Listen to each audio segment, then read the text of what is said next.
দাদা আপনি আজকে এই যে নিউজ ল্যাবের চ্যানেলে বসছেন, বিধায়ক টাইটেল পেয়েছেন এআইডিএফ এর জন্য, গতিকে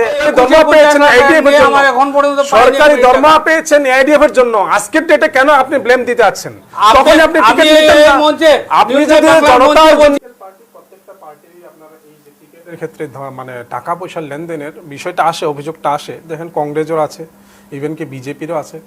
তো বা আমি বলছি যে এআইডিএফ এর থেকে টিকিট দিয়ে এমএলএ বানানো হইল, তারপরে নাম পাওয়ার পরে যখন নাকি ওনার অসুস্থ শরীর ছিল তখন টিকিট দেওয়া হলো না, তারপরে এরকম ধরনের ব্লেম গেম খেলাটা যথেষ্ট মানে একটা খুবই খারাপ একটা বিষয় কথা হলো।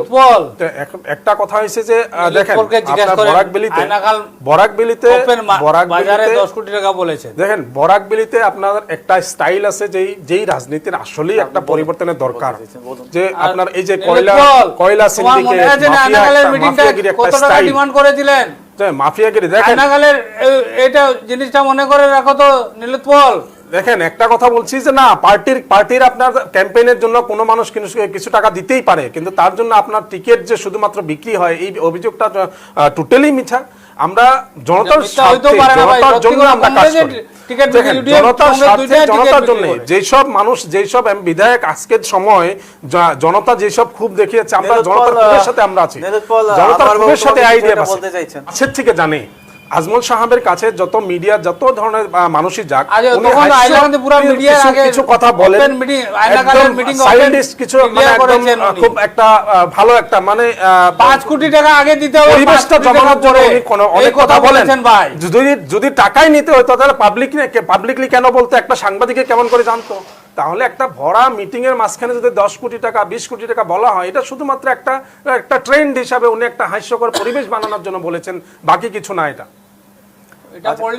দাদা আপনি আজকে এই যে নিউজ ল্যাবের চ্যানেলে বসছেন, বিধায়ক টাইটেল পেয়েছেন এআইডিএফ এর জন্য, গতিকে আমি বলবো আপনি যদি টিকিট টাকা দিয়ে কিনেছিলেন তখন আপনি প্রতিবাদ করতে হয়েছিল, এমএলএ হওয়ার পরে আজকের ডেটে কেন বলছেন, কেন আপনি ব্লেম দিতে আচ্ছেন?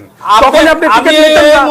আপনি যদি জনতার জন্য ভালো চান, যদি খারাপ, তখন আপনি এআইডিএফ টিকিটে 24 লাখ টাকা ইলেকশন খেলতে জমিন বিক্রি করে যে আপনি এআইডিএফ টিকিটে ইলেকশন খেলার দরকারই ছিল না। আজকে ডেটে আপনি ব্লেম যেটা দিচ্ছেন, তখনই আপনি টিকিট নিতেন না কোনো পদ্ধতি।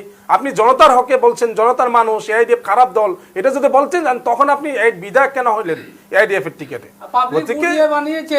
না এটা তখন আপনি বলছেন আমি কাজ করেছি পাবলিকের জন্য, কাজ তখন আপনি টাকা দিয়ে নিয়েছেন, আপনি করাপশন করেছেন, টাকা তো আপনাকে উঠাইতে হবে না, টাকা তো আপনি উঠাইছেন। কত 10 কোটি টাকা দিয়েছিলেন, 10 কোটি টাকা আপনি কোন জায়গা থেকে কালেকশন করলেন?